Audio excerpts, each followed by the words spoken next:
pues una vez más tengo el privilegio y la responsabilidad y el honor de compartir la palabra esta mañana.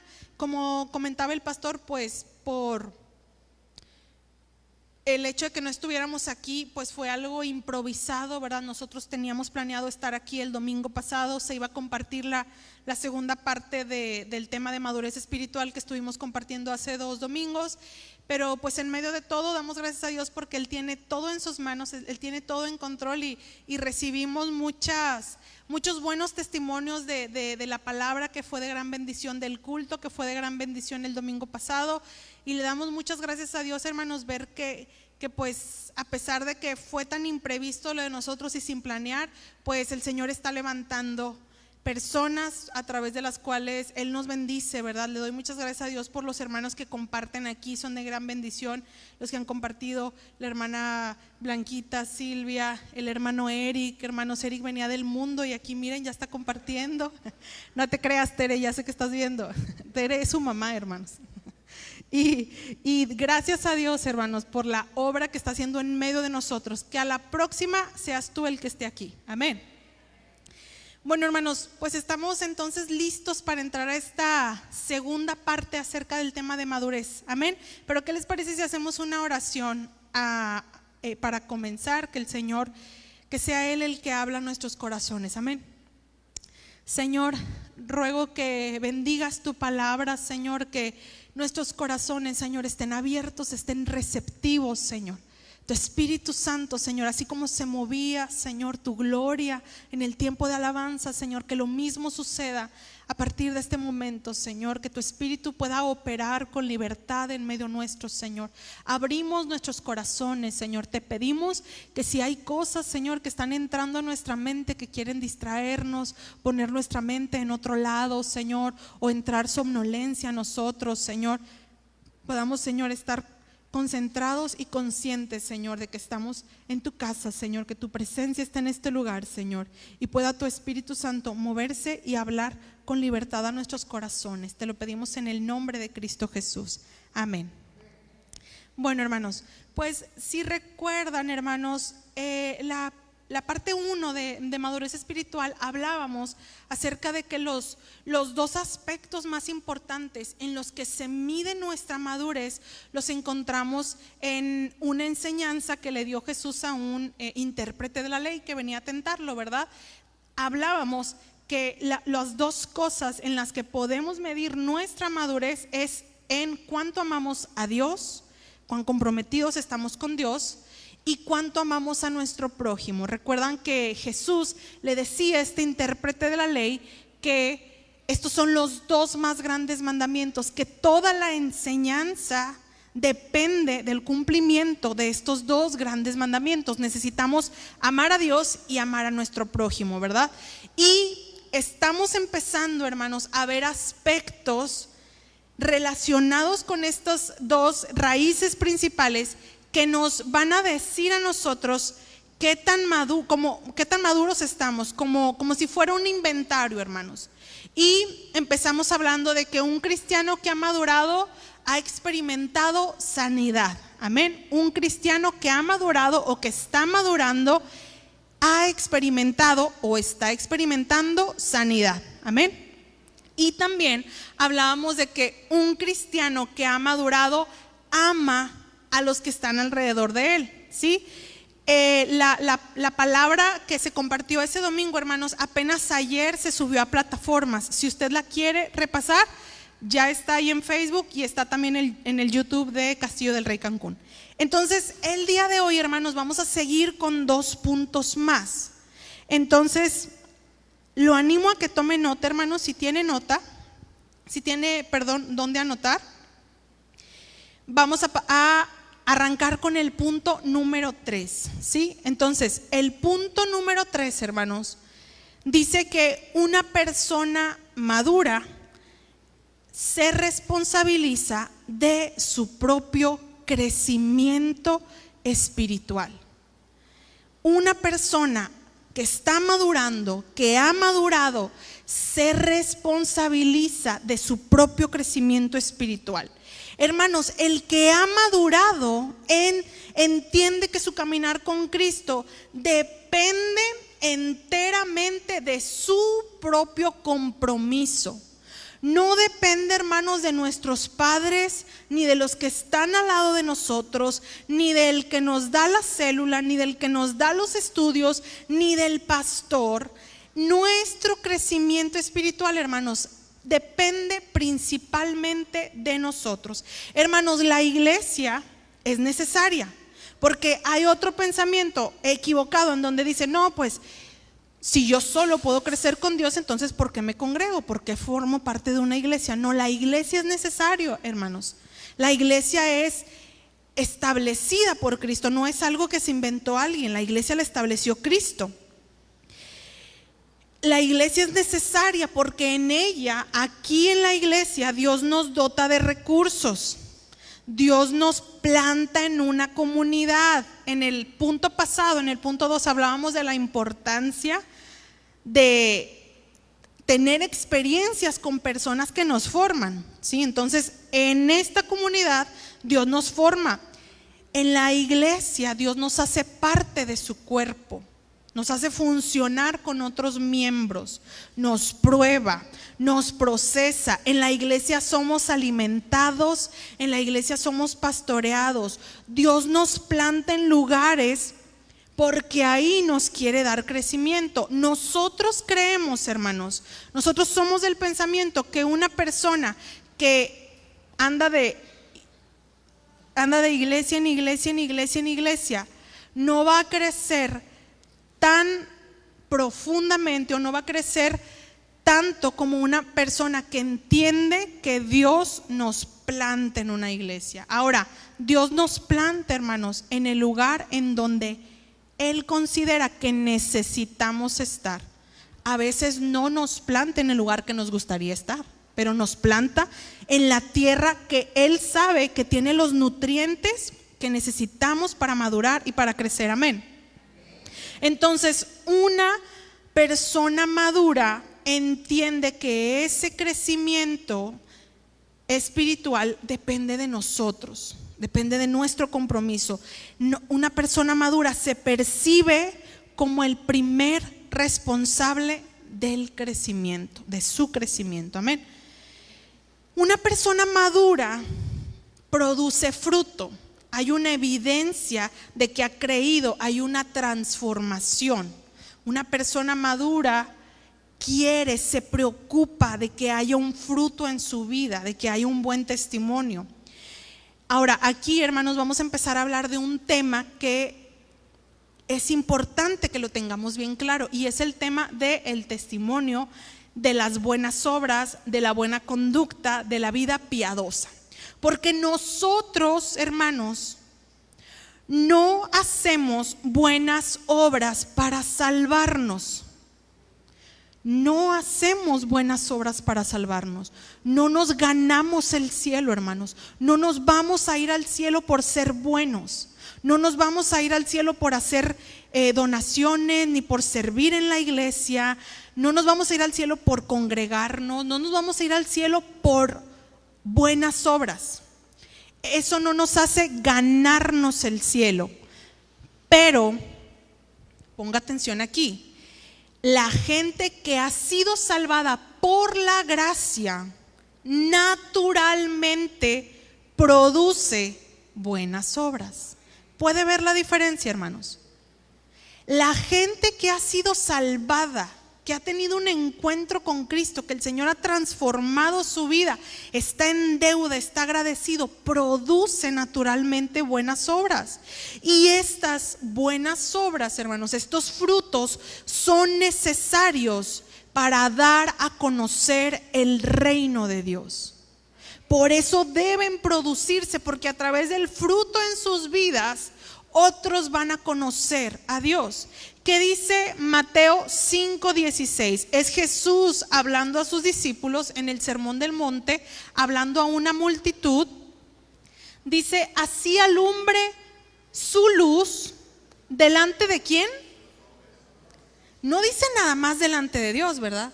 No dice que nuestra fe nada más la vivimos para Dios y nada más agradamos a Dios, que es lo más importante, pero dice para que los hombres vean, tiene que ser evidente, sus buenas obras y glorifiquen a su Padre que está en el cielo. Hermanos, para que cuando alguien voltee a verte diga, oye, tu matrimonio estaba a punto de perderse y se restauró, ¿qué pasó? ¿Qué hiciste? Y tú puedas decir, ¿sabes qué? Me encontré con Cristo. Él es la respuesta. Oye, antes no se te podía decir nada, eras bien enojón, tenías bien mal carácter, eras de mecha corta. Yo le digo al pastor, algunos ni mecha tienen, ¿verdad? Enseguida, sí. Todavía no se está encendiendo, todavía no te dicen el comentario y ya estás, ¿qué me va a decir? ¿Qué me va a decir? No hay mecha, hermanos. ¿Qué te pasó? Ya no eres así, te veo alegre, te veo gozoso. ¿Sabes que me encontré con Cristo? Él me cambió. Todavía de repente me quiero manifestar, pero me acuerdo de la cruz de Cristo. Tomo mi cruz y le sigo, amén. Oye, antes robabas, antes engañabas, tus hijos estaban perdidos, tu familia estaba destruida, antes eras rebelde con tus padres, eras irresponsable en tu trabajo. Ahora, ¿qué te pasó? Ya no eres así. Pues me encontré con Cristo. Pero si no hay, hermanos, una obra de transformación, pues ¿qué testimonio vamos a dar al mundo? Qué triste, hermanos, cuando alguien dice, uy, no hombre, antes que no eras cristiano te portabas mejor que ahora. Qué triste, hermanos, cuando el fruto que hay en nuestra vida no es un fruto que glorifica a Dios. Hermanos, entonces si seguimos con los antiguos rudimentos, las antiguas formas de hacer las cosas, el lenguaje que usábamos antes, las transacciones que hacíamos antes, los pensamientos y el pecado que practicábamos antes, tenemos que preguntarnos si hemos nacido de nuevo. Acuérdese, hermano, lo que Jesús le dijo a Nicodemo. Nicodemo, hermanos, era un importante maestro de la ley. Importante maestro de la ley. Sin embargo, él se acerca porque yo creo que tenía hambre de Dios. Yo creo que tenía hambre por conocer a Jesús y él va a él de noche. Y le empieza a hacer preguntas, empieza a abrir su corazón con él. Y Jesús le habla del nuevo nacimiento.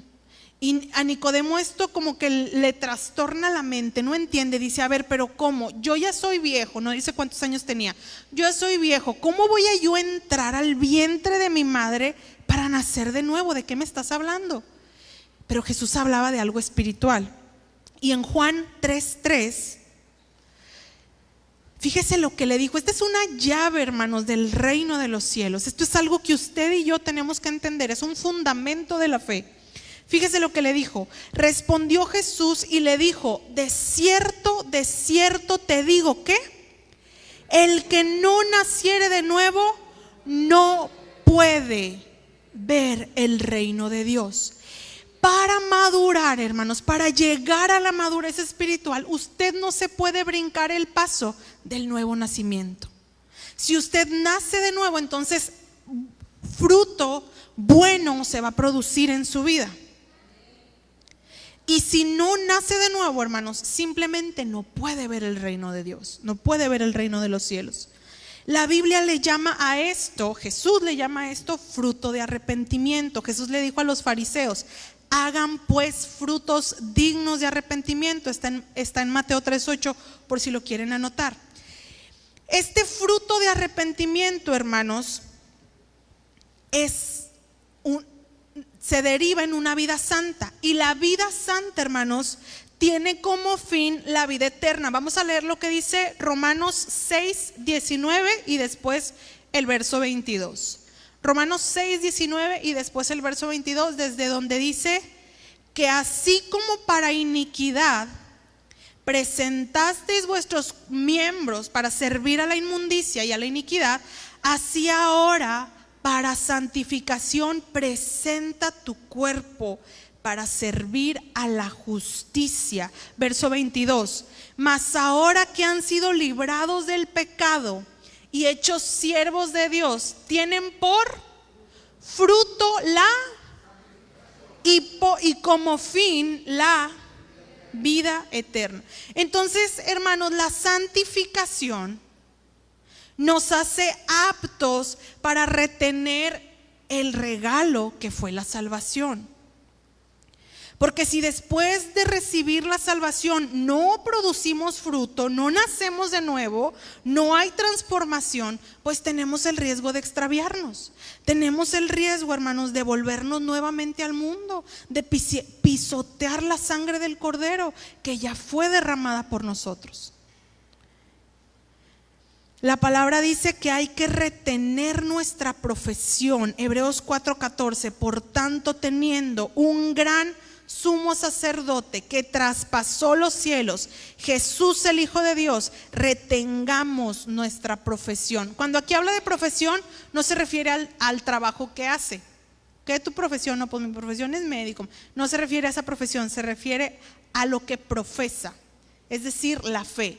Está diciendo, con tal sumo sacerdote que traspasó los cielos para entregarse por nosotros, ahora tú necesitas retener esa fe, ese regalo de salvación gratuito que te fue entregado, y producir obras, frutos dignos de arrepentimiento que muestran la nueva vida.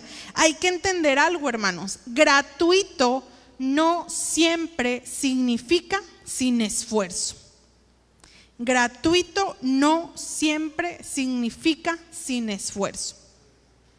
Estaba pensando yo, por ejemplo, imagínate un padre que llegue con su hijo y le diga: hijo, ¿sabes qué? Tengo años ahorrando, ya deposité en la universidad lo que va a costar toda tu carrera. A ti no te va a costar nada, tú no te preocupes, no tienes que trabajar, no tienes que estudiar y trabajar, yo ya hice el esfuerzo, ya lo pagué por ti. ¿Eso quiere decir que el muchacho ya está graduado? No, ¿verdad? Tiene que estudiar años para llegar a alcanzar aquello que su papá ya pagó, pero hay un esfuerzo. Entonces, gratuito, hermanos, no siempre significa sin esfuerzo. Amén. Muy bien, vamos a seguir. Una persona madura, hermanos, en el mismo punto, en el punto 3, una persona madura se cuida del adormecimiento espiritual, del orgullo y del autoengaño. Pablo le decía a Timoteo, hermanos, fíjate lo que Pablo le decía a Timoteo. Timoteo era un hombre ejemplar, hermanos. Fue uno de los pastores más jóvenes registrados en la palabra. Se cree que tenía alrededor de 25 años cuando fue puesto sobre una iglesia de 3,000 personas, hermano. Yo con 100, no se crea. A mis 30 años y con 100 personas, no se crea, hermano. Y sin embargo, Pablo en sus cartas a Timoteo, son cartas preciosas, le dice: ten cuidado de ti mismo y de la doctrina. Ten cuidado de ti mismo y de lo que enseñas. Los que son maduros, hermanos, se están autoinspeccionando constantemente.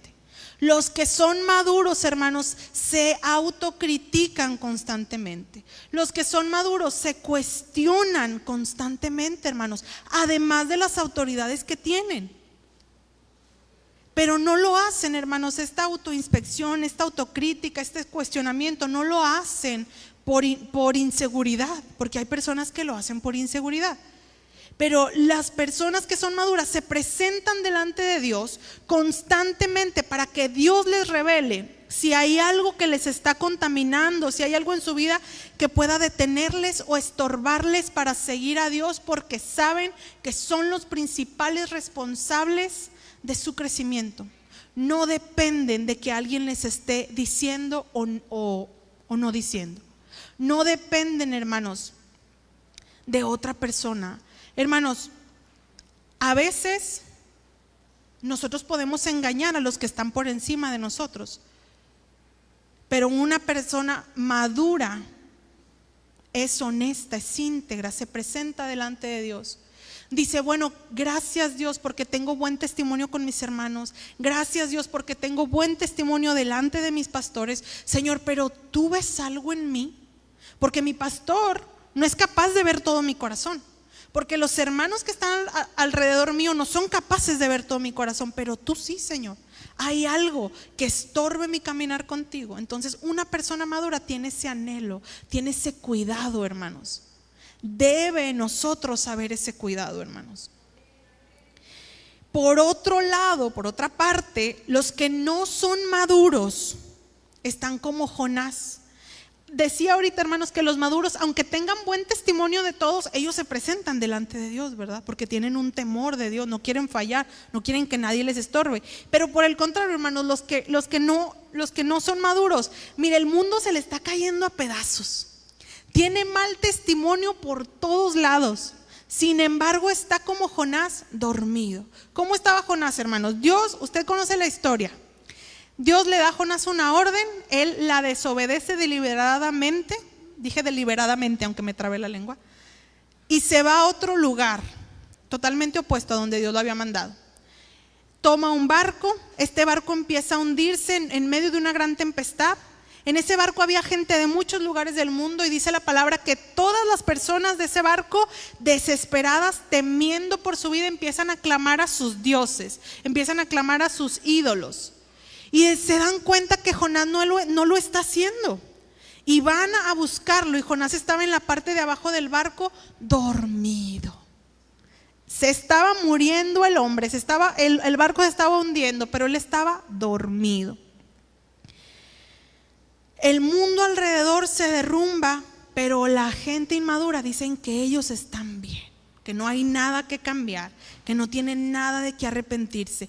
A veces incluso hablan de que conocen a Dios, a veces incluso hablan de que sirven a Dios. A Jonás, hermanos, le preguntan: ¿quién eres tú? ¿Qué trabajas? ¿Qué haces? Y él les dijo: no, pues yo soy un profeta de Dios y yo soy israelita. O sea, les dice, ¿verdad? Él entiende de dónde viene, entiende a quién sirve, tiene el conocimiento, pero está dormido espiritualmente. El pastor Paco, hermanos, hace algunos meses compartió una predicación, Paco de Castillo del Rey La Fe, el pastor Paco Garza, nuestro pastor, nuestro apóstol, que se llama No te duermas. En esta predicación, yo sé que algunos escuchan las predicaciones del pastor Paco, hágalo, hermano. Esta predicación se llama No te duermas y habla precisamente de esta historia de Jonás comparada con la historia de cuando Jesús está dormido en la barca, ¿sí? Los dos estaban dormidos en una tempestad, pero su corazón, su espíritu estaba en un estado completamente diferente. Entonces, si tiene tiempo, escúchela. Se llama No te duermas. La puede encontrar en Castillo del Rey La Fe, nada más búsquelo así. Muy bien, hermanos. Entonces, una persona madura se responsabiliza de su propio crecimiento espiritual. Punto número 4, hermanos. Avanzamos rápido en el punto 3 porque el punto 4 es un punto muy importante y está bastante extenso. Le recomiendo, hermanos, que saque su Biblia, téngala a la mano. Vamos a ver un chorro de muchísimos pasajes. Muchísimos pasajes vamos a ver, ¿ok? Punto número 4, hermanos. Una persona madura tiene conciencia de la presencia de Dios. Una persona madura tiene conciencia de la presencia de Dios. Hermanos, qué preciosa presencia de Dios estuvimos experimentando en el tiempo de la alabanza. Preciosa presencia de Dios. A veces, hermanos, uno quiere abrir los ojos y no sabe dónde va a estar cuando los abra, porque a veces está la gloria de la presencia de Dios y no sabes si ya el Señor te recogió o si está aquí manifestándose su presencia, porque sientes, tu espíritu tiene ese testimonio de que está la presencia de Dios, ¿verdad? Y oramos en lenguas y hay profecía, ¿verdad? Y luego el Señor se mueve y empiezan a danzar, ¿verdad? Algunas hermanas, ¿verdad? Sacan sus panderos, está la presencia de Dios. Entonces, vamos a hablar, hermanos, un poco más acerca de qué es tener conciencia de la presencia de Dios. Vamos a empezar por un aspecto que produce la presencia de Dios. Hermanos, hay cosas, cuando vamos madurando, estamos hablando de la madurez, hay cosas que cambian en nuestra perspectiva y en nuestra mente cuando comenzamos a crecer, porque vamos madurando. nos volvemos personas más conscientes. A medida que vamos creciendo, ¿verdad? Nos volvemos personas más conscientes, nos volvemos personas más entendidas, nos volvemos personas más responsables, nos volvemos personas más disciplinadas. Les compartí en la mañana, hermanos, un ejemplo cortito que yo vi en mis sobrinos de cómo el ser humano va madurando mentalmente, ¿verdad? Fíjense que ustedes saben que nuestros sobrinos nos visitan constantemente, ¿verdad? Como 2, 3 veces al año. Aquí los tengo. Mi hermana me los deja como un mes o mes y medio aquí cada año. Y ellos son creyentes, estos niños son creyentes, vienen a la iglesia, ustedes lo conocen. Y es muy chistoso, hermanos, observar cómo piensa un niño. Yo sé que los que tienen hijos lo han experimentado, es muy chistoso. Ellos conocen el concepto del cajero, o entienden que papá y mamá van al cajero, le pican ahí y luego el cajero saca dinero, ¿verdad? Eso es lo que ellos ven, eso es lo que ellos entienden. Entonces una vez le piden algo a su mamá que les compre, ¿no? Y pues, ¿cuál es la respuesta de los papás? Ay, no, es que hay niños aquí. No se crean, no se crean. Ellos van con los papás para que les compren algo, y los papás le dicen: ¿sabe qué, mijito? No tengo dinero, no traje dinero, lo siento, a la próxima. Entonces ellos dicen: pues si no traes dinero, ¿por qué no vas al cajero? Y le dice: mami, pues ya hubiera sido, ¿verdad? O sea, hubieras pasado al cajero, no traes dinero. Ellos no entienden que para que en el cajero te pueda dar dinero, pues tienes que tener dinero en esa cuenta, ¿verdad? Tienen que haberte pagado, tiene que ser quincena, o a lo mejor ya te gastaste lo que te pagaron. No digan amén, hermanos, todavía falta una semana para que se acabe el mes. Entonces ellos entienden eso. Oye, pues esa cosa te da dinero, pues ¿por qué no vas a esa cosa, verdad? No tienen la conciencia del trabajo, etcétera. Y ahora que vinieron, pasados 3 años, no, ahora que vinieron, eso fue hace como 3 años, estábamos comiendo con unos hermanos en un restaurante, y está sentado el mismo, el pequeñito, y me dice: oye, tía, ¿la comida que hay aquí cuesta dinero? Y le digo: sí, mi amor, la comida que hay aquí cuesta dinero. No, pero no a nosotros, al restaurante le cuesta dinero. Y le digo: pues sí, mi amor, con lo que nosotros pagamos, el restaurante luego tiene que comprar cosas para hacer la comida, porque él creía, hermanos, que el restaurante mágicamente tiene los platillos listos, no va al súper ni nada, ya está ahí. Entonces, pues qué padre, yo voy a tener un restaurante para que la gente me dé dinero por yo darle la comida que me aparece mágicamente, ¿verdad? Entonces ya tuvo la conciencia de: ok, hay un costo, hay que comprar, etcétera. Entonces así pasa, ¿verdad, hermanos? Cuando no maduramos, cuando no hemos madurado, no tenemos conciencia de ciertas cosas. Pero se espera, hermanos, de que cuando vamos madurando, vamos adquiriendo conciencia. Si yo les digo ahorita que un niño no tiene conciencia del dinero y de los gastos y de lo que cuesta, nos da risa, nos da ternura, ¿verdad? Pero si yo les hablo de una persona de 30 años que no tiene conciencia del trabajo, del dinero, pues ahí no da tanta risa, ¿verdad? Porque no es natural. Entonces tienen que producirse cosas en nosotros a través de la madurez, y una de estas cosas, hermanos, es la disciplina. Los niños, hermanos, pequeños saben obedecer, pero no tienen disciplina. Ellos obedecen por obediencia, pero no tienen disciplina. La disciplina se va formando. Una persona que ha madurado es una persona disciplinada, y una persona disciplinada, hermanos, es elegida para cosas importantes. ¿A quién elegiría usted? Supongamos que tiene una empresa, ¿verdad? Algunos las tienen. ¿A quién elegiría usted para hacer un trabajo importante? ¿Al que llega tarde? ¿Al que falta cuando quiere? No, ¿verdad? Elegiría a una persona responsable, elegiría a una persona disciplinada. Entonces, usted y yo, hermanos, la palabra dice que el Señor tiene planes para nosotros desde antes de la fundación del mundo. Le pregunto yo: ¿estos planes que Dios tiene, que lo involucran a usted y a mí, será importante que se cumplan, o da igual si se cumplen o no se cumplen? Yo pienso que es importante que se cumplan estos planes que Dios tiene, amén. Y para ello, hermanos, usted y yo tenemos que ser personas que han madurado y personas que han adquirido disciplina.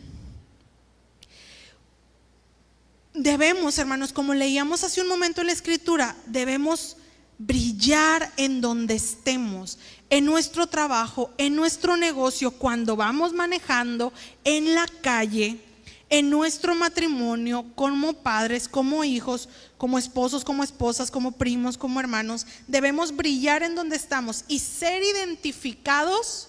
Usted tiene la responsabilidad de ser identificado como una persona confiable, como una persona comprometida y como una persona responsable y disciplinada.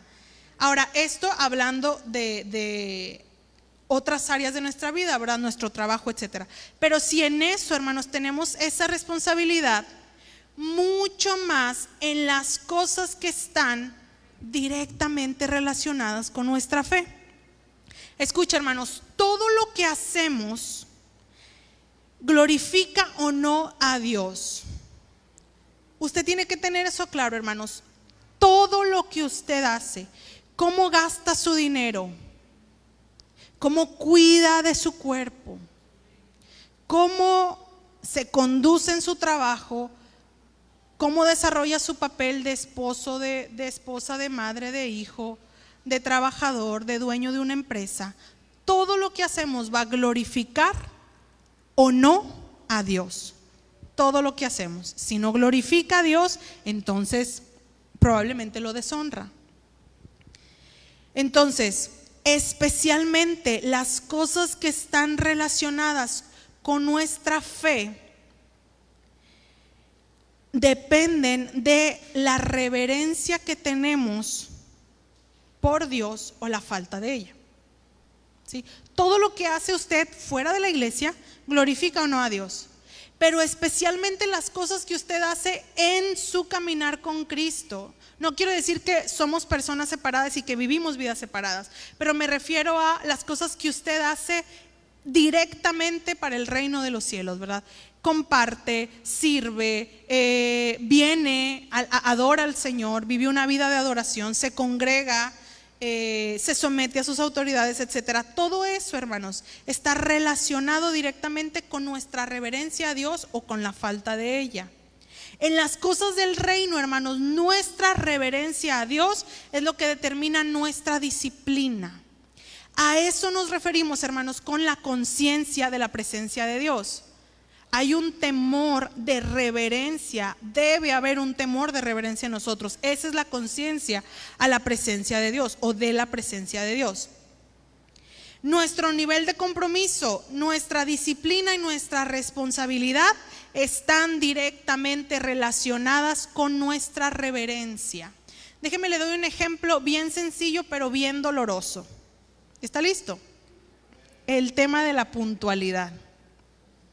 No quiero ver a nadie, hermanos, quiero ver aquí fijamente porque no quiero que crean que lo estoy diciendo por nadie. Voy a ver allá la cámara. No es cierto.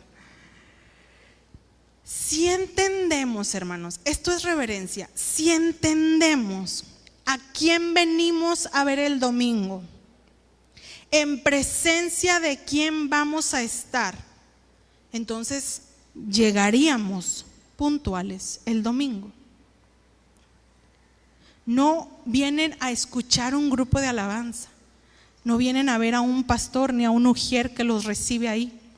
Venimos a la presencia de Dios, venimos a encontrarnos con Dios. Entonces, entendiendo eso, hermanos, llegaríamos puntuales. Hermanos, yo le aseguro que muchas de las cosas que hacemos aquí no las atreveríamos a hacer delante si nos invitaran a la casa del presidente o si la reina Isabel nos invitara a una cena en el palacio. Le aseguro que no nos atreveríamos a hacerlas. Usted sabe, hermanos, que por ley, eso se llaman protocolos en el Reino Unido. A mí me gusta mucho ese tema, entonces estudio acerca de eso. Y un dato es que cuando hay una reunión en el palacio, absolutamente nadie puede llegar después de la reina. La reina tiene que ser la última persona que entra a esa habitación. No se puede romper ese protocolo.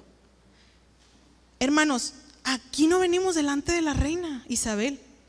Aquí venimos a estar delante del Rey de Reyes y el Señor de Señores, hermanos, y a veces tenemos la presencia de Dios aquí manifestándose, la gloria del Señor descendiendo, esperándonos a nosotros, porque no hemos llegado, y a veces hasta lo dejamos plantado, no venimos al culto, ¿sí? Yo lo digo por los que están allá, hermanos, ustedes sí vinieron, no se crean, hermanos.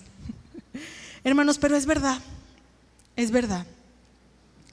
Ahora, ya sé que me están viendo feo algunos de ustedes, hermanos, pero no digo esto, hermanos, para traerle condenación. Yo sé que pasan cosas, hermanos. Yo sé que hay gente que no puede estar aquí por trabajos, o que elige cierto horario por trabajos, porque tiene que salir temprano, porque entra a su trabajo a determinada hora. Yo sé incluso, hermanos, que aunque nos preparemos y aunque tengamos la reverencia y la disciplina de llegar a tiempo, yo sé que pasan cosas. Yo sé que puede haber un choque, yo sé que puede amanecer un hijo enfermo, yo sé que pueden pasar esas cosas, hermanos. Todos los que servimos tenemos que estar aquí media hora antes del culto. Amén. Nada más Silvita. Todos los que sirven, yo creí que 10 minutos antes. No, media hora antes, hermanos, de cada culto, todos los que servimos. Y a nosotros también nos pasan cosas, hermanos. El pastor y yo llegamos media hora antes del culto, y nosotros entendemos que hay adversidades, hermanos. Nosotros una vez estábamos felizmente preparándonos para llegar al culto, y a la hora de bañarnos no teníamos agua. Y híjole, pues ya avisamos, ¿saben qué, muchachos? Vamos a llegar tarde. No llegamos tarde al culto, llegamos tarde al horario que teníamos que llegar, ¿verdad? Y luego al final los hermanos se querían acercar a abrazarnos y le decíamos, no, hermano, el COVID, pero era que no nos habíamos bañado, hermano. Era eso. Discúlpenos si herimos el corazón de alguno, ya sabe por qué. Entonces, pasan cosas, hermanos, pero yo me refiero a aquellos que tienen por costumbre llegar tarde porque no hay disciplina, porque no hay un entendimiento, no hay una reverencia de la presencia de Dios, hermanos. Y discúlpeme que se lo diga, pero eso es la realidad. No hay una reverencia por la presencia de Dios. Ahora, usted puede decir, ¿sabe qué, hermana? Es que yo así soy, yo no puedo llegar temprano a ningún lado. Es más, a mí la gente me conoce que yo soy impuntual en todos lados. Hermanos, usted podrá llegar tarde a su trabajo si quiere, podrá llegar tarde a la escuela si quiere, podrá llegar tarde a los compromisos si quiere, pero no puede poner a Dios como un igual de todas esas cosas. Si usted batalla con la disciplina de llegar temprano, con la puntualidad, al menos llegue temprano aquí, porque ya hablamos a quién venimos a ver aquí, con quién venimos a estar. Amén. Entonces, si es impuntual en todos lados, hermanos, al menos esfuércese aquí. Debería hacerlo porque debemos brillar en todos lados, debería hacerlo en todos lados, pero al menos aquí, hermanos. No por quedar bien, ni que el pastor no lo vaya a ver feo, o que la ujier no le vaya a hacer así cuando usted llega, ya cuando la ujier está bien metida en la alabanza y lo tiene que recibir y llevarlo a su asiento. Ya la bajó del tercer cielo a los ujieres, hermanos, porque llegan tarde. No por todos los que estamos aquí, hermanos, sino porque usted viene a honrar al Rey. Por eso, hermanos, si no venimos a honrar al Rey, hermanos, ¿para qué venimos el domingo? No, pues es que si no vengo el domingo, el niño se me cae un chorro de veces en la semana. No tengo que venir el domingo porque así ya no se me cae el niño. No, es que voy a hacer un negocio el martes, y si no voy el domingo, no se me cierra el negocio. No, es que sabes que la semana pasada no vine y estuvieron bien bajas las ventas. Tengo que ir para que me suban las ventas. Y entonces agarramos la presencia de Dios y nuestra fe, hermanos, como un amuleto, como lo hacíamos en la fe tradicional, ¿verdad? El agua bendita, ponemos el Salmo 91, ¿verdad? Abierto en la casa. Nunca leemos ni el Salmo 91 lo hemos leído, aunque ahí lo tenemos abierto. Ponemos afuera de la casa, Jehová es mi pastor y nada me faltará. Y no que sea malo, hermano, usted llene de cuadros su casa y de versículos. Qué precioso que tenga ahí al alcance la palabra y la esté leyendo completamente. Pero me refiero a que si hay todo esto, si usted viene, claro que hay bendición, claro que Dios lo va a bendecir cuando usted está aquí en su casa. Pero si solamente viene por eso y no entiende la reverencia ni el temor de Dios, pues no espere que suceda nada, hermano. No espere que suceda nada. La razón por la que nos congregamos es, número uno, porque es una ordenanza. La iglesia es el modelo que Jesús estableció, no es algo que alguien se inventó. Y segundo, nos congregamos porque anhelamos entrar a esa experiencia especial donde la presencia de Dios desciende sobre su pueblo unido. Aquí hay algo especial, hermanos. Hay gente que no se congrega porque dice que ellos pueden buscar a Dios en su casa. Correcto. Usted puede buscar a Dios en su casa. Hay gente que no se congrega porque dice que Dios está en todas partes. Correcto, Dios está en todas partes. Pero la Biblia habla de que aquí hay algo especial. Dice que ahí derrama bendición, derrama vida. La iglesia es una idea de Jesús, no es una idea de nadie más. Es una idea de Jesús, es algo que Jesús estableció. Por eso nos reunimos, por eso nos congregamos a estudiar juntos la palabra. Amén. Ya nada más el domingo que sigue, hermanos, ya tranquilos, ya los voy a dejar respirar. Muy bien. Entonces, entendiendo a quién vengo a ver, teniendo reverencia por la presencia de Dios, voy a venir, ¿verdad? Voy a llegar puntual, voy a venir bien vestido, voy a venir bañadito, perfumado, porque tengo reverencia a la presencia de Dios, ¿sí? Ahora, todos los que estamos sirviendo, vamos a entrar a otra cosa. Todos los que estamos sirviendo necesitamos hacerlo con reverencia. Si usted ambiciona servir en un ministerio, necesitamos tener reverencia y necesitamos tener disciplina. Hermanos, ustedes ven aquí a los hermanos de la alabanza que se ven bien guapos cantando, ¿verdad? Las hermanas, los hermanos, pero tienen que cumplir con una disciplina para estar aquí. Usted nada más ve al ujier que lo regaña por sentarse donde no debe, pero ese ujier, hermano, tiene que cumplir una disciplina para estar ahí parado. Los maestros de niños, hermanos, tienen que cumplir una disciplina para estar ahí. Entonces, si usted ambiciona, y debería hacerlo, servir a Dios, si tiene el deseo de servir a Dios, tiene que entender que tiene que tener reverencia y tiene que tener disciplina. Si hay reverencia a Dios, va a haber disciplina y compromiso en mi servicio.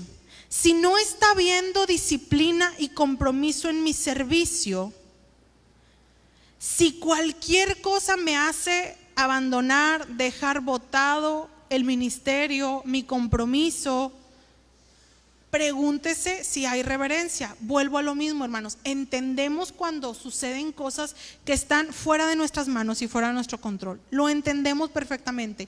Los encargados de ministerio saben que tienen que saber lidiar cuando pasan cosas, ¿verdad? Un ejemplo, nosotros el domingo pasado no veníamos porque nosotros creímos que íbamos a visitar a la abuelita del pastor para darle ánimos y no sabíamos que el Señor tenía otros planes y falleció la abuelita del pastor y nos quedamos al funeral, ¿verdad? Suceden cosas, hermanos. Nosotros queríamos estar aquí, pero suceden cosas, a todos nos suceden cosas, pero estamos hablando de una falta de reverencia y de una falta de disciplina. Entonces, si cualquier cosa me distrae o me impide cumplir con mi servicio y con mi ministerio, hermanos, pregúntese si está teniendo reverencia y pregúntese si está teniendo temor de Dios. Póngase delante de Dios y deje que Dios le revele. Si yo, hermanos, yo quiero hacer mi trabajo con excelencia, es porque yo entiendo que lo hago primeramente por y para Dios. Sí, hermanos, sí lo hacemos también para bendición de otros. Los hermanos que se encargan de la limpieza del templo, hermanos, claro que ellos entienden, hermanos, que al limpiar este altar, saben que el pastor va a andar por aquí caminando, saben que los músicos van a andar por aquí caminando, saben que usted se va a sentar en esa silla donde está sentado, en esos baños que ellos limpian. Ellos saben, pero no solamente lo hacen para bendición suya, lo hacen por y para Dios, porque hay una reverencia, hermanos, y yo he visto y me conmueve, hermanos, me conmueve tanto ver a los hermanitos con tanta reverencia limpiando el altar, hermanos, entendiendo lo que sucede aquí, entendiendo para quién lo están haciendo, entendiendo que es la presencia de Dios la que desciende. Me contaba una hermanita una vez que me decía: no, pastora, yo cuando limpio los baños, yo digo: Señor, así como yo estoy lavando aquí, Señor, tú lávame, Señor, lávame de toda la suciedad que yo tengo. Hay un amor y hay una reverencia en lavar un baño, hermanos, porque lo hacemos por y para Dios. Ahora, yo hablo de este ministerio porque es un ministerio que nadie ve, ¿verdad? Nadie sabe quién viene y limpia aquí, solo los que lo hacen. Nosotros vemos a los ujieres, vemos a los maestros, vemos a los que están aquí, pero ese ministerio pues no lo ve nadie, ¿verdad? Pero hay un amor y una devoción y un entendimiento en ese, y lo debe haber en todos los ministerios dentro de la iglesia. En todo lo que usted haga para servir a Dios, tiene que tener reverencia, tiene que tener devoción y tiene que tener temor de Dios. La palabra dice que todo lo que lo hagamos como para Dios y no para los hombres. Hermanos, hay que ser inteligentes. Mire, a mí me gusta limpiar mi casa. Yo no sé tener a alguien que me ayude, aparte pues que creo que no lo necesito. No sé tener a alguien que me ayude, me da, no sé, quiero hacerlo yo. Y a veces el pastor me ayuda él con todo lo que puede, ¿no? Y lo mejor que puede. Pero una vez me acuerdo que pues estaba barriendo, no, estaba yo haciendo otras cosas y le digo: amor, porfa, ¿te puedes encargar tú de esto? Barrer, creo, algo, ¿no? Entonces ya llego yo y le digo: amor, lo hiciste como para el Señor. ¿Tú crees que Jesús puede caminar por aquí? Entonces ya el pastor se me cae y me dice: pues si ya sabes que es lo mejor que lo puedo hacer, hombre. Entonces hay que hacer, hermanos, las cosas. Ya ve, Malena está aprendiendo. Malenita está aprendiendo. Hermanos, hay que hacer las cosas lo mejor que podemos.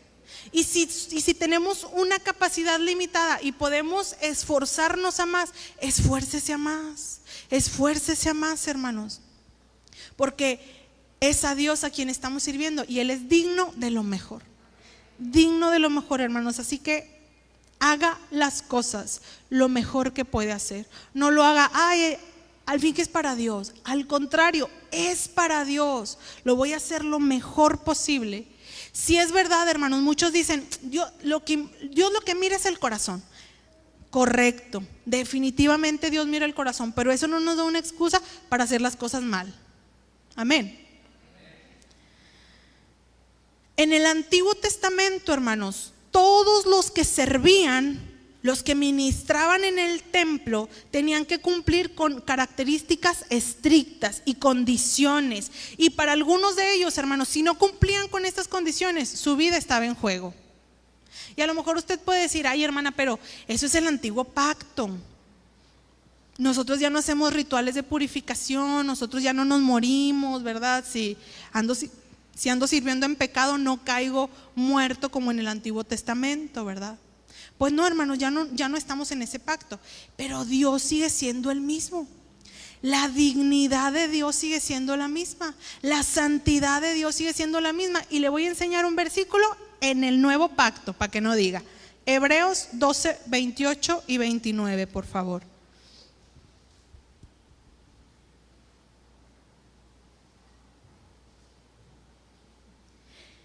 Fíjese lo que dice. Lo tienen conmigo porque quiero que lo leamos todos juntos.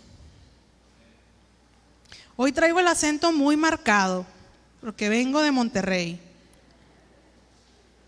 ¿Está listo? Así que recibiendo nosotros un reino inconmovible, tengamos ¿qué? Gratitud, y mediante ella sirvamos a Dios agradándole ¿cómo? Con temor y reverencia. ¿Por qué, hermanos? Porque nuestro Dios es fuego consumidor. A ver, ahí dice porque nuestro Dios fue, o porque nuestro Dios era fuego consumidor. ¿Dice eso? Dice, sírvele con temor y con reverencia, porque Dios sigue siendo el mismo. Ya no estás bajo una ley que te obliga a hacer N cantidad de cosas, pero sí estás bajo el amor, bajo la bendición del mismo Dios, del Dios Santo. Hermanos, déjenme le digo algo. Usted a nosotros nos puede engañar. En la iglesia puede haber gente que está sirviendo en pecado. Puede haber gente en cualquier iglesia que está sirviendo y llevando una doble vida. Usted a nosotros nos puede engañar, pero a Dios no. Él es santo, hermanos. A lo mejor yo puedo ir a corregirle y usted decirme, sí, hermana, ya lo voy a dejar de hacer. Sí, hermana, me arrepiento. Sí, pastor, ya no lo hago. Sí, pastor, ya lo voy a hacer. Y no. Y a lo mejor yo puedo decir, ay, mire el hermano, tan lindo, recibiendo la corrección. Ay, mire el hermano. Y a lo mejor sigue con la doble vida. Y a mí me puede engañar, pero a Dios no, hermanos. Nuestro Dios es fuego consumidor. Ahora, vamos a entrar, hermanos, a la carnita de la palabra. Hay una historia en la Biblia, hermanos, que habla a dónde podemos llegar si perdemos la reverencia y el temor de Dios, y el contraste de una persona que entiende el temor y la reverencia al Señor. Vamos por favor al primer libro de Samuel. Primer libro de Samuel, capítulo 3. Y vamos a leer los versos del 10 al 13. Tenga a la mano su Biblia, hermanos. Vamos a estar en Samuel y en Crónicas. Samuel y Crónicas, téngalo ahí a la mano. Para los que no conocen el libro, el primer capítulo de Primera de Samuel habla acerca de una mujer estéril que no podía tener hijos. Ella ora al Señor, el Señor concede ese milagro, amén. Concede ese milagro porque el Señor tenía un plan para la esterilidad de esa mujer. El Señor concede el hijo por el cual ella oraba. Esta mujer consagra a su hijo como lo prometió al Señor, porque lo prometió al Señor, y entonces Samuel empieza a crecer en el templo, bajo el cobijo de una casa sacerdotal que servía en ese tiempo, que eran Elí y sus hijos. Pero la palabra dice en el segundo capítulo que los hijos de Elí eran hombres perversos, hermanos. Servían en el templo, ellos estaban encargados de las ofrendas, servían no solamente en el templo ahí de porteros o lo que sea, servían en el altar, hermanos. Y eran hombres que no tenían temor de Dios, eran hombres que hacían cosas terribles.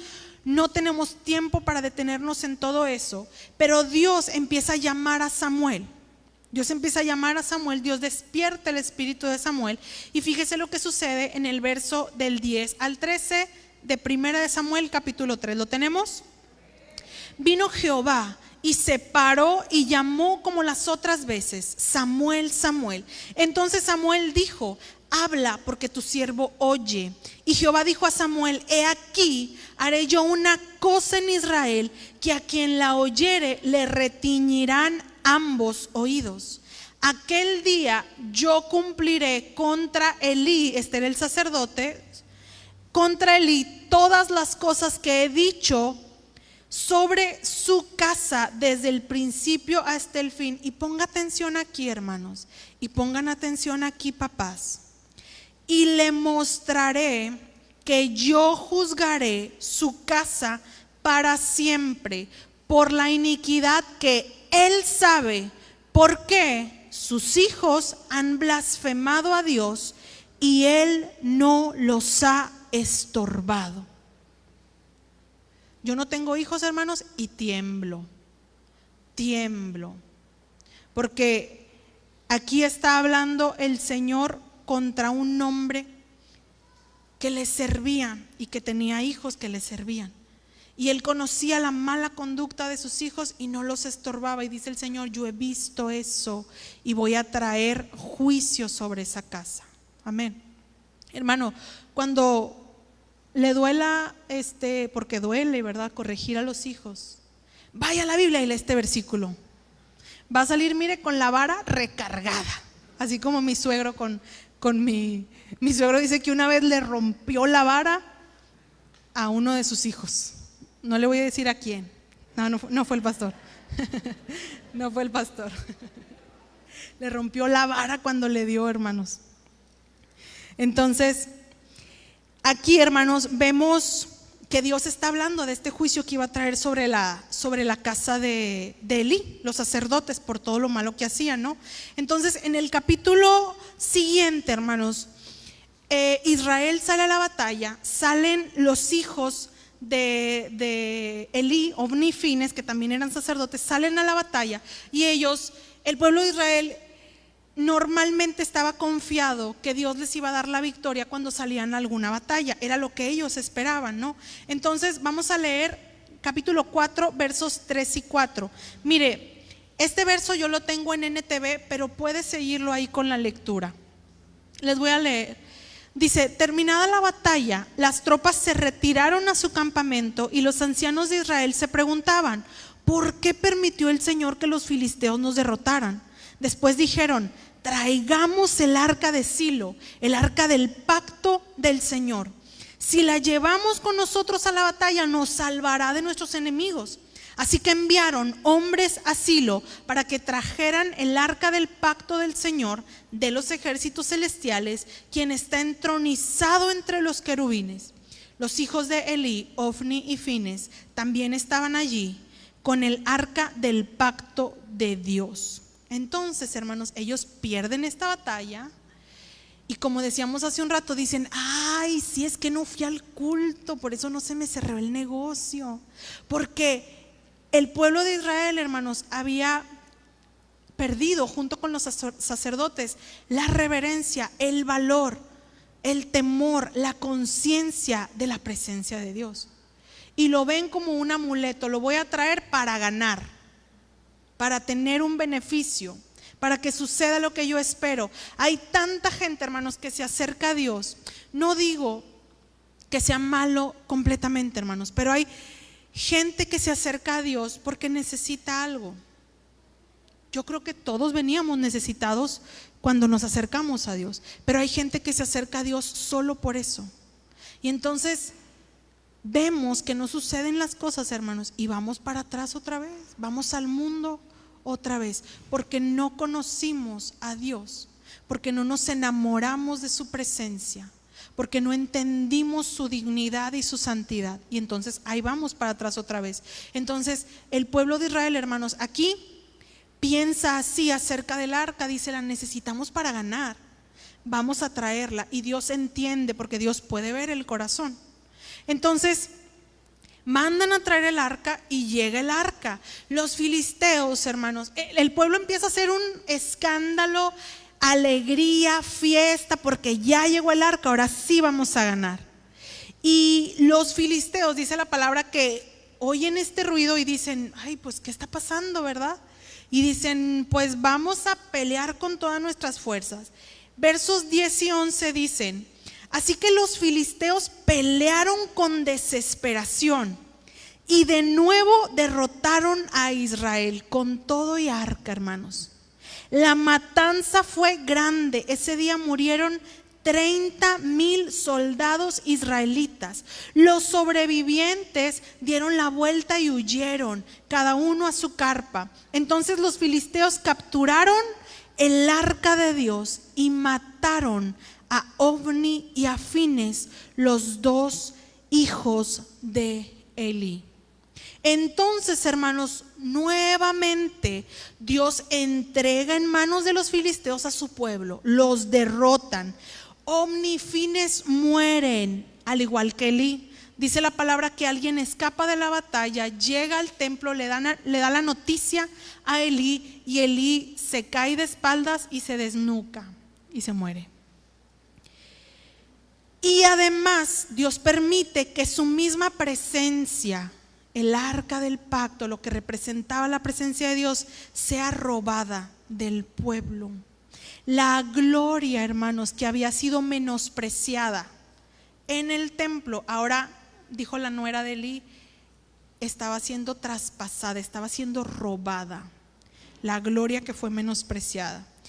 Y ellos habían reducido al Señor a un simple amuleto, no tenían reverencia ni temor a Dios, y ahora el arca del pacto va a dar a manos, a posesión de los filisteos.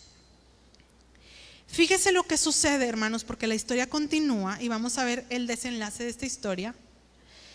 La historia continúa en siguiente capítulo, Samuel 5, versos del 1 al 4. Fíjese lo que sucede con el arca. Acuérdense que los filisteos se la llevan. Los filisteos eran un pueblo que no conocía al Señor, eran enemigos del pueblo de Dios. Ellos tenían dioses falsos.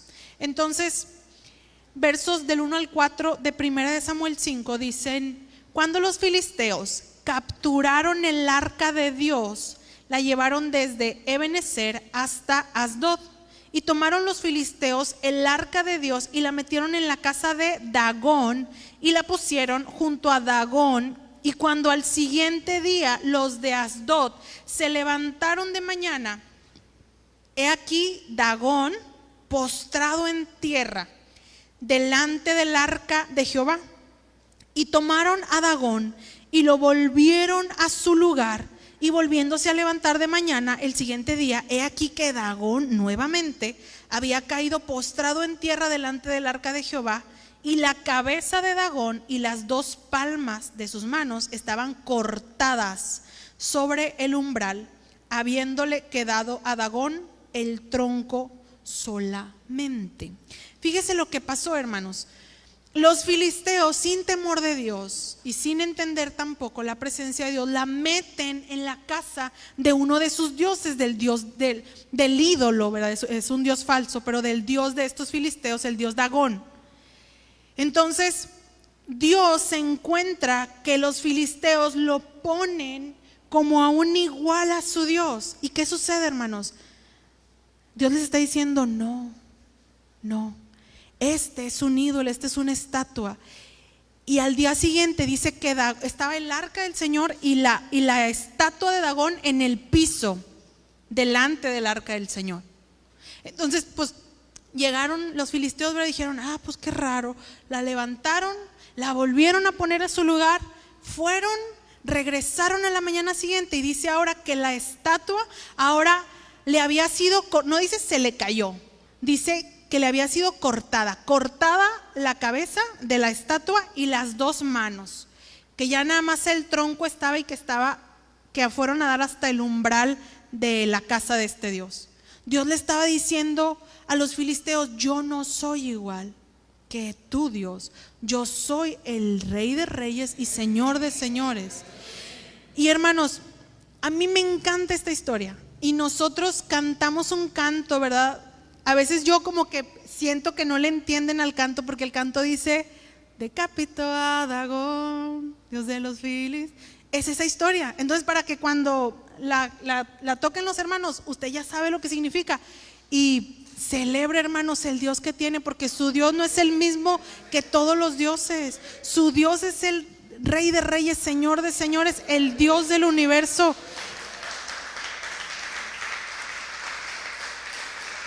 El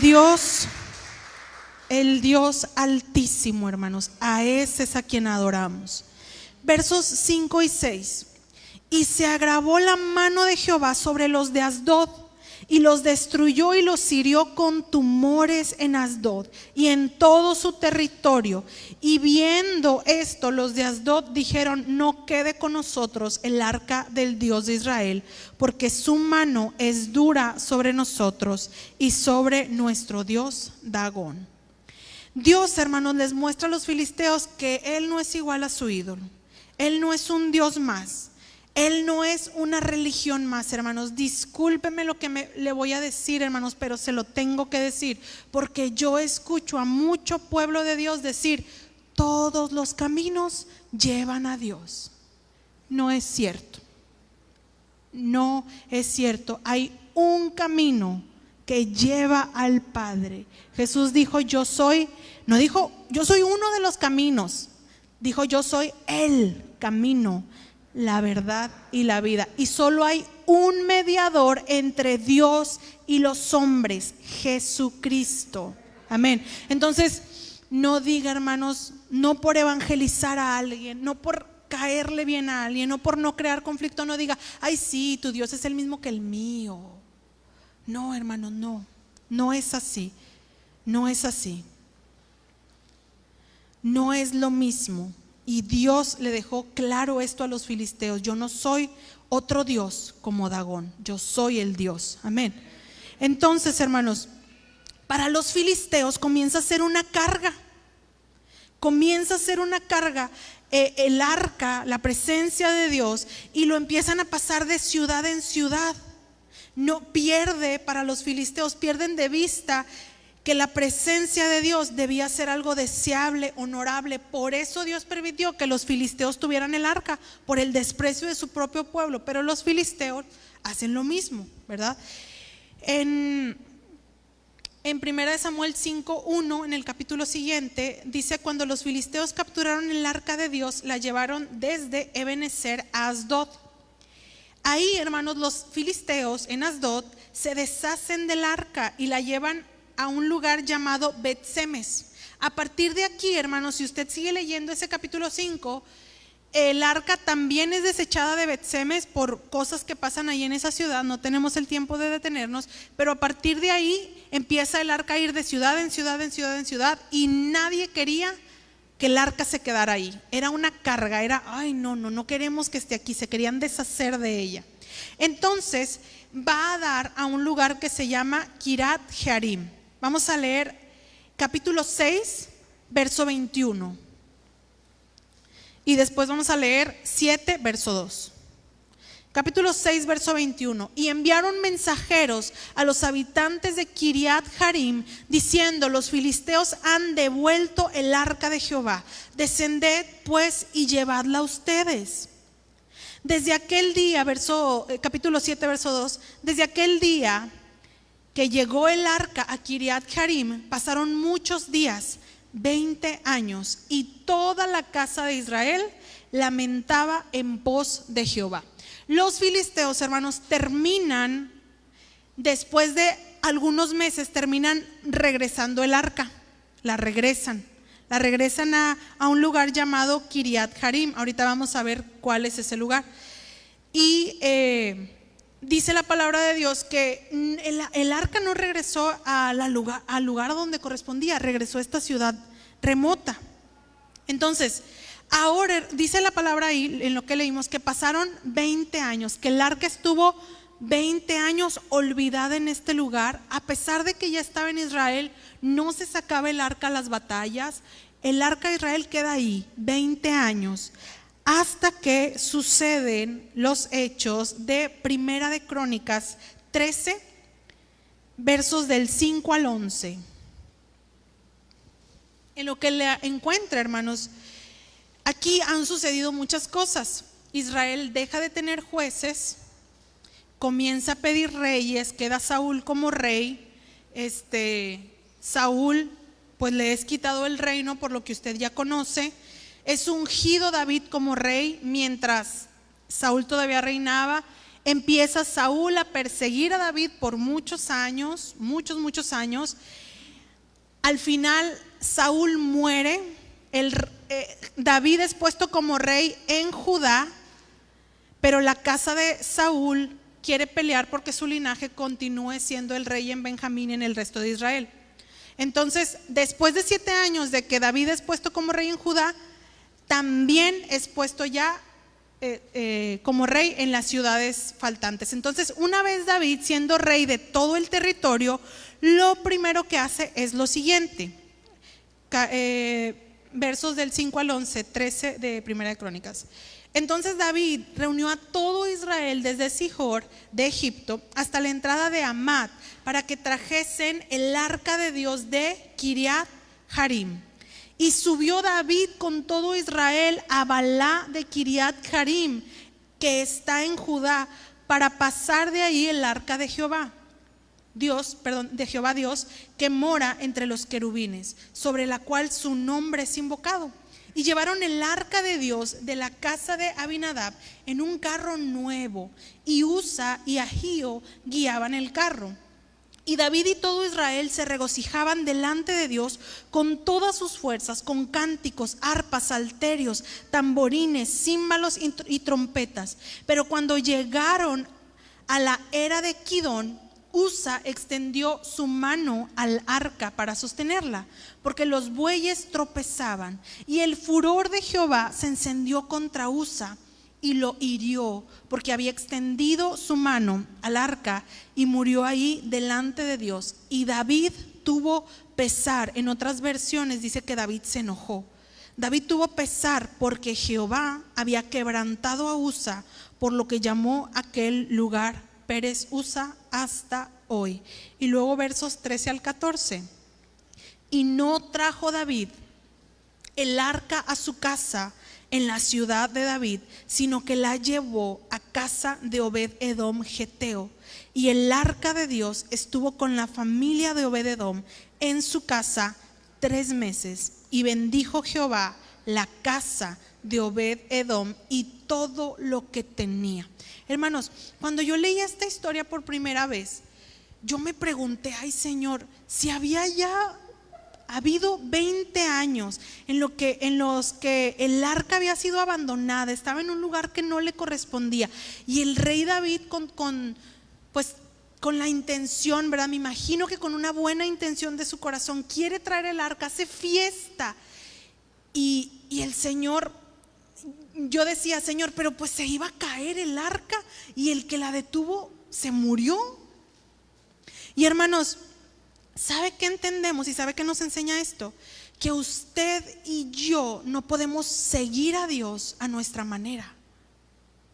Usted y yo no podemos servir a Dios a nuestra manera. No podemos honrar a Dios a nuestra manera. Usted y yo honramos a Dios como Él quiere ser honrado, o no estamos haciendo nada. El arca, hermanos, tenía que ser transportada de una forma específica que el Señor había dicho. Para empezar, no tenía que ser cargada por animales, tenía que ser cargada por los levitas de la casa de Coat. Por los coatís, no por los coatitas. Entonces, no están sucediendo las cosas como Dios dice que tenían que hacerse, por más buena intención que David tenía. Yo creo que David tenía buena intención. Por eso dice que se apesadumbró su corazón cuando él vio pues que Dios no se estaba agradando de eso. Entonces no podemos, hermanos. Usted puede tener la mejor intención. David mandó a hacer un carro nuevo para el arca, pero eso no era lo que Dios había pedido. Entonces usted y yo podemos entregar mucho, podemos entregar poco, podemos entregar más o menos, y puede significar nada. Usted y yo tenemos que entregar de nosotros lo que Dios espera que entreguemos. Así sí le estamos dando adoración. Obed-edom, por el contrario, hermanos, dice que llegó el arca a su casa 3 meses y dice que bendijo todo lo que tenía. Pero la clave está, hermanos, en que cuando el arca llega a Obed-edom, Edom no dice, ah sí, ahí tengo el granero, ahí pónganla. Ah sí, mira, aquí en el sótano. No, dice que llegó a su casa. Hermanos, yo creo que Obed tuvo que hacer arreglos, tuvo que sacar cosas, tuvo que hacer un lugar un lugar digno para la presencia de Dios en su casa. Y Dios ve eso con agrado y bendice la casa de Obed-edom. Ahora Dios le está dando un mensaje a David, porque Dios amaba a David. Le está diciendo, oye, no es que yo ya no quiero bendecir, no es que yo soy malo, porque a veces pensamos eso, hermanos. Hacemos las cosas a nuestra forma, no vemos la bendición de Dios y decimos, es que Dios no es bueno conmigo. No, hermanos, pero no podemos a lo mejor alcanzar lo que anhelamos si no estamos en el camino que Dios nos quiere para dárnoslo.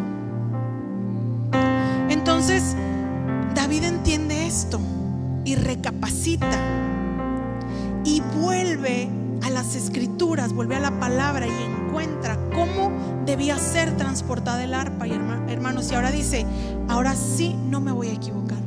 Ahora sí, Señor, lo voy a hacer como tú quieres que se haga, porque es la única manera que cuenta. Y ya lo entendí.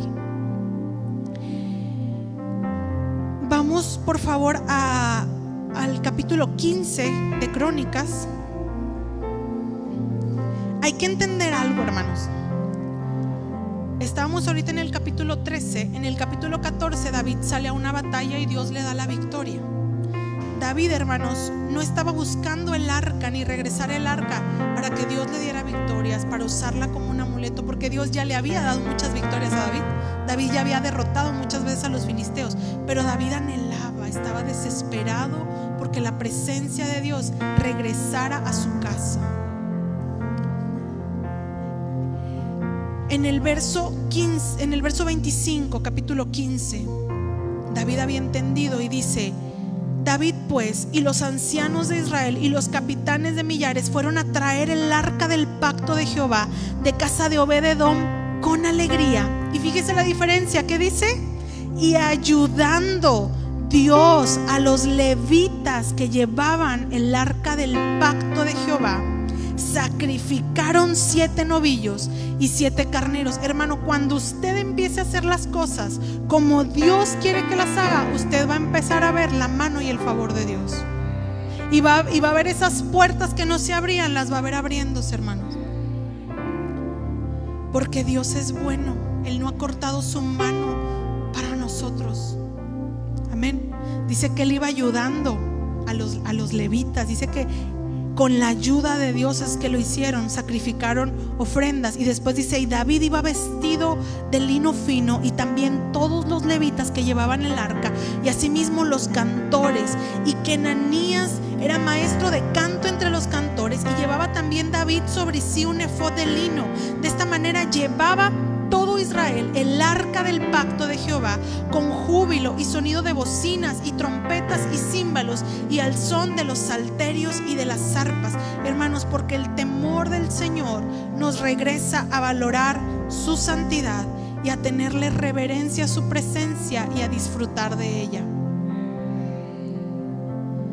David dice que iba, hermanos, mire, él iba olvidado de todos. Él era el rey, hermanos, pero él se iba humillando en la presencia del Señor. Él iba gozándose, hermanos.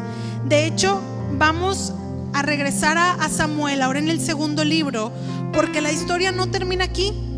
Sucede algo interesante. Vamos a 2 de Samuel 6, 14, 16. Imagínese esto: esa arca que tenía más de 20 años sin entrar a esa ciudad a donde pertenecía, está entrando. El rey David y todo el pueblo está en fiesta, está gozándose. Y fíjese lo que dice versos 14 y 16. Y David danzaba, ¿cómo? David danzaba con toda su fuerza delante de... Hermanos, ¿usted ha danzado con toda su fuerza? Yo he visto al panzor iba a decir.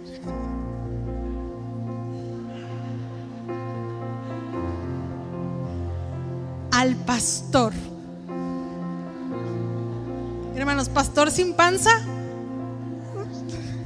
no es de confianza. No es cierto. Yo he visto al pastor, hermanos, danzar con todas sus fuerzas delante del Señor. Y yo entiendo, hermanos, que alguien que danza con todas sus fuerzas es porque sabe que está danzando delante del Señor. Por eso, hermano, usted gócese, que no le importe quién está a su lado, hermanos.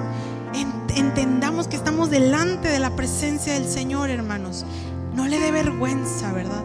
Y dice: y estaba David vestido con un efod de lino. Así David y toda la casa de Israel conducían el arca de Jehová con júbilo y sonido de trompetas. Y cuando el arca de Jehová llegó a la ciudad de David, aconteció que Mical, hija de Saúl, era la esposa de David, miró desde una ventana y vio al rey David que saltaba y danzaba delante de Jehová. ¿Y qué dice? Le menospreció en su corazón. El rey David, hermanos, termina aquí. Él no es consciente de lo que está pasando. Él termina su fiesta, su regocijo de que está ahí por fin la presencia de Dios. Empieza a repartir los holocaustos, empieza a dar comida a todos los que estaban ahí al pueblo. Inocente él, hermanos, va a su casa.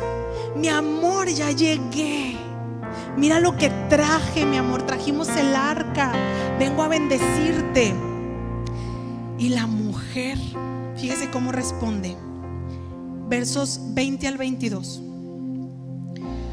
Volvió luego David para bendecir su casa, y saliéndole Mical a recibir a David, nunca lo salía a recibir, hermanos, pero ahorita como le quería aventar ahí el comentario, sale a recibirlo. Y póngale a esto voz de sarcasmo: cuán honrado ha quedado hoy el rey de Israel, descubriéndose hoy delante de las criadas de sus siervos, como se descubre sin decoro un cualquiera. Fíjate, David recibe, a lo mejor él esperaba que su esposa llegara, ¿verdad? Y que su esposa dijera: ay, estoy tan contenta, estoy tan feliz, estoy orgullosa de que estás buscando de Dios, de que estás haciendo las cosas bien. Sin embargo, le llega, hermanos, y le reprochan, ¿verdad? A veces, hermanos, nos vamos a afrontar a cosas así. A veces, por elegir honrar a Dios, vamos a tener que afrontar cosas con familia que nos va a criticar, ¿sí? Pero vea cómo el entendimiento que tiene David. Él le contesta. Fíjese lo que David le contesta: fue delante de Jehová quien me eligió en preferencia a tu padre y a toda tu casa, para constituirme por príncipe sobre el pueblo de Jehová, sobre Israel, que dancé. Eso le está diciendo, no, fue delante de Dios de quien dancé. Por tanto, danzaré delante de Jehová, y aún me haré más vil que esta vez, y seré bajo a tus ojos, pero seré honrado delante de las criadas de quienes has hablado. David le está diciendo: mira, mi amor, no te equivoques. Yo no dancé delante de ninguna criada ni para que me viera nadie. Yo dancé delante de Dios, porque Él ha sido tan bueno conmigo. Me escogió en preferencia a tu padre, me puso sobre príncipe, sobre rey de todo lo que era de Él y de lo que le pertenece a Dios, de su pueblo, del pueblo que Dios eligió para Él. Me puso como rey. ¿Cómo no voy a danzar? Es más, lo voy a hacer aún más intensamente. Me voy a hacer más vil delante de ti, voy a ser menospreciado. Pero no importa, porque lo estoy haciendo delante del Señor. A lo mejor tú no puedes entender por qué yo danzo, por qué yo canto, por qué yo lloro. Es porque estoy delante del Señor. Amén. David sabía delante de quién estaba, y él entendía en este punto de su vida perfectamente el valor de la presencia de Dios, y tenía en alta estima y con gran reverencia. Vamos a cerrar, hermanos, con este versículo, y lo animo a que lo leamos de pie cuando lo encuentre. Salmos 25:14.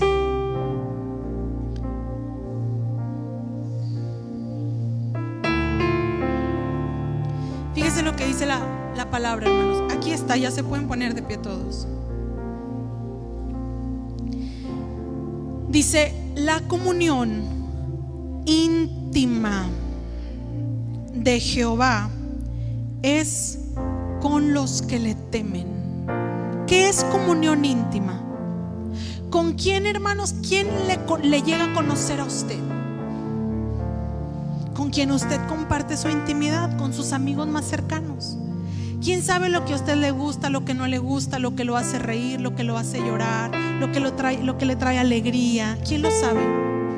Con los que usted convive íntimamente. Dice el Señor que Él va a hacer eso. Él va a revelarse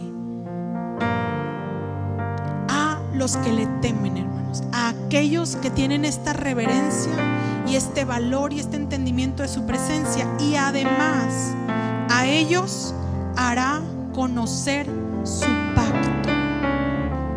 Esta promesa, hermanos, es para que usted y yo anhelemos ese temor del Señor, esa reverencia al Señor. No se asuste cuando oiga hablar del temor del Señor. Téngalo como algo deseable, como algo que usted quiere en su vida. Señor, yo quiero ese temor, esa reverencia. Yo Yo quiero entender qué sucede aquí domingo tras domingo. Quiero darme cuenta cuando tu presencia desciende. No quiero perderme de lo que tú estás haciendo. Amén. Yo lo invito, hermanos, a que cierren ahí sus ojos y le pidamos al Señor que Él nos dé de su temor, que podamos tener este entendimiento y esta reverencia por su presencia, que podamos valorar cada momento que tenemos aquí, la oportunidad de estar juntos buscando al Señor, y también en casa cuando le buscamos, en nuestro trabajo saber que ahí está el Señor, en nuestra escuela, cuando vamos manejando, saber que ahí está el Espíritu Santo con nosotros. Pídale al Señor, hermanos. Yo no puedo formar en usted un deseo por la presencia de Dios. Eso tiene que ser algo que salga de su corazón. Pida al Señor: Señor, enséñame a amar tu presencia, Señor. Enséñame, Señor, a entender, Señor, el valor de tu presencia, Señor.